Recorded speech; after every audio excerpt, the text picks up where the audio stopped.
Fonseca, Débora Brantes, Fernanda Velar e Mário Oliveira, além da minha querida ouvidora-geral, professora Cátia Galda, que, para além de toda a sua competência profissional, é uma pessoa que me ensina todos os dias, nem sempre previsível.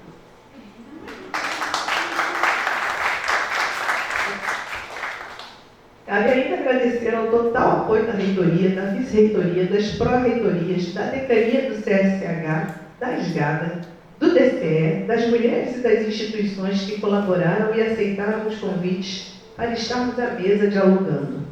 As pessoas também, agradeço também às pessoas que estão cuidando para que tudo dê certo, as pessoas que nos dão suporte na limpeza e no funcionamento adequado desse espaço, e aos homens de caráter que saem de suas bolhas para caminharem ao nosso lado nessa luta, cujos resultados atingem a toda a sociedade.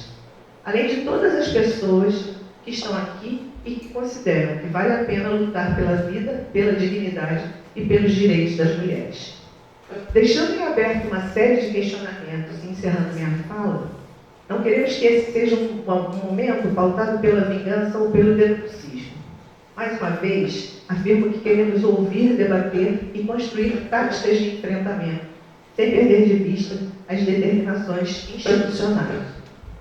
Para finalizar, esse evento vinha sendo pensado há tempos, mas sua organização se deu em tempo reduzido. Por isso, houve falhas e quero me desculpar por todas. A responsabilidade foi toda minha. De todo modo, estamos aqui buscando encontrar formas de estarmos juntas, de mãos dadas e olhares atentos, somando forças com quem se dispuser a engrossar essas fronteiras e com coragem para mover estruturas. Estamos com vocês. Muito obrigada.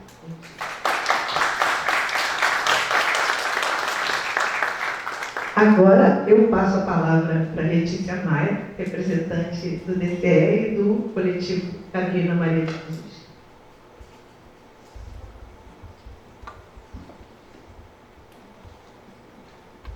Bom dia, gente. Eu sou a Maia, sou estudante da Faculdade de Direito, construo o Diretório Central dos Estudantes há uns 2 anos, pode participar de diversas diretorias, e as que mais ganharam o coração foram as diretorias de mulheres e as diretorias raciais, que hoje eu ocupo essa cadeira. E no tempo como diretora de mulheres, primeiro saudando todos que estão aqui, eu tive o prazer de ajudar a fundar, junto com as estudantes da minha própria universidade, o coletivo de mulheres Carolina Maria de Jesus, que tem aí seus 2 aninhos de vida, vai completar seus 2 anos em maio do ano que vem. E desde então a gente teve um compromisso muito profundo, né? Porque o que é o compromisso com a vida das mulheres? Ele é uma coisa que te exaure tempo, te exaure as estruturas que você tem que aprender, o tempo que você vai ter que se formar para entender como é que funciona os canais de denúncia, qual é a forma mais adequada, o que você tem que fazer, como você tem que falar, como você se porta, inclusive, frente às instituições, né, e não mais só ao corpo discente ou ao corpo docente. E acho que esse evento é um evento muito especial para a gente, porque quando fomos comunicadas dele, inclusive, a gente estava numa mesa de reunião, junto com a direção da Faculdade de Direito, junto com as ouvidoras da FRJ, que eu já tenho muito orgulho de compor a mesma mesa, numa alegria imensa, debatendo como fazer a nossa universidade ser um lugar melhor e mais acolhedor. E eu acho que esse evento que hoje a gente constrói, ele é o resultado de vários meses, vários anos de reflexão de como a FRJ pode ser mais das mulheres. E não no sentido de como que a gente pode ter só mais estudantes mulheres, mas algo mais profundo que isso. Como que a gente faz a permanência das mulheres ser uma realidade nessa universidade, né? Como que as mulheres negras podem entrar com as suas portas e permanecer até o final dos seus cursos, serem profissionais da área, sem sofrer violência nesse processo, sem ficarem assustadas ao ir para a universidade, ou no processo da universidade, né? Como que a gente faz para que o ir e vir da universidade seja mais acessível, com as passagens, o valor da permanência, enfim, para pagar o aluguel, para o trabalho. E eu acho que esse é o central desse evento. Estou muito feliz de estar podendo construir ele junto com tantas estudantes incríveis que ajudaram a gente a pensar desde a logo até os detalhes da chamada. Espero que daqui para frente a gente possa ter uma universidade que seja a universidade da permanência das estudantes e que a gente possa entrar, permanecer com segurança e saber que pode contar com a nossa instituição caso entre uma pedra no nosso caminho, né? Nesse percurso entre o início e o final da nossa graduação aqui na universidade. Obrigada.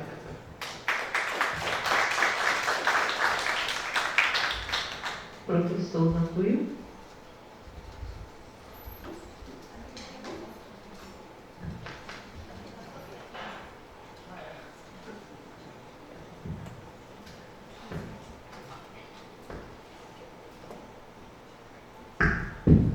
Bom dia a todas, todos e todas. É um prazer estar compondo essa mesa. A satisfação de estar podendo me dirigir a todos vocês nesse evento. Primeiro que eu preciso mencionar, né, o tema dessa mesa, mover estruturas, pressupõe uma ideia de algo estático que passa a se movimentar. É claro que, como historiador, eu preciso dizer que as estruturas não se movem de uma hora para outra. Raras vezes na história, as estruturas se transformam de uma maneira abrupta. E não se trata disso aqui. A ideia de mover estruturas, no caso desse tema aqui, é como que a universidade passa a colocar na sua agenda um tema e como ela vai transformando esse tema num tema de políticas públicas, um tema de atuação política. É nesse sentido que mover agência, mover estrutura, é falar de uma agência política. A representante estudantil localizou parte desse processo, como que as estudantes, como que os estudantes e como a instituição passa a pensar e agir a partir do que está posto e a partir dos desafios necessários para fazer essa movimentação da estrutura. E acho que existem alguns lugares privilegiados na instituição, a UFRJ, mas eu quero destacar o lugar que a ouvidoria tem de combinar a capacidade de ouvir, a capacidade de acolher e a capacidade de sugerir alterações na estrutura. Acho que é nesse sentido que a ouvidoria e a ouvidoria da mulher devem ocupar um espaço.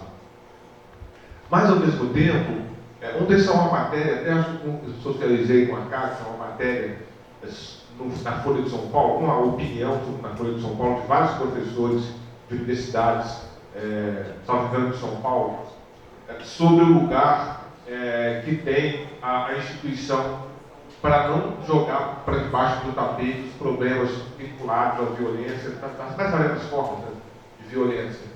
E me parece que é esse lugar que a UFRJ passa a ocupar quando assume o debate público sobre a ideia de mover estruturas e o tema inicial a partir da violência contra a mulher. Acho que é nesse sentido que me parece importante a gente, e aí de novo a representação estudantil coloca um aspecto importante, a gente não colocar para debaixo do tapete nossos problemas e de fato enfrentá-los num debate público. E aí, para concluir, eu acho que tem um lugar especial a estrutura média. E aí vou falar em nome do CFCH, como que a gente pode colaborar, seja no aspecto teórico, político, metodológico, mas como também como agentes políticos, como agentes institucionais e políticos na UFRJ. E é a partir desse lugar que a gente assume o compromisso, e não é novo, nós temos uma história vinculada a isso, eu falo especificamente no lugar de decano, um lugar especial de enfrentamento e de vocalização daquilo que é preciso. Eu sou um homem negro. Para a luta das mulheres eu me coloco como aliado, e entendo como negro o papel de agente, aquilo que eu falava da agência política, de enfrentar e de ser um agente de transformação. Nesse sentido, também essa decania do CFCH, ela assume esse papel, esse lugar. Eu queria fechar a minha fala, professor Medronho. Eu recentemente tive uma audiência com o Magnífico e dizia a ele que se tem uma coisa, entre várias, mas se tem um predicativo da sua gestão, é o predicativo do diálogo e da audição, do ouvir. Né? A gente pode ter, como costumo dizer, pode ter inúmeras diferenças, mas eu acho que é preciso reconhecer o lugar que a reitoria tem assumido quando cria esse gado, quando se abre para ouvir e acolher aquilo que a comunidade está dizendo. Eu acho que nesse sentido que é importante também destacar o tempo, o espaço, o lugar dos agentes ocupam. Então, nesse sentido, eu queria parabenizar a ouvidoria da mulher, a ouvidoria geral, e parabenizar a reitoria. Obrigado.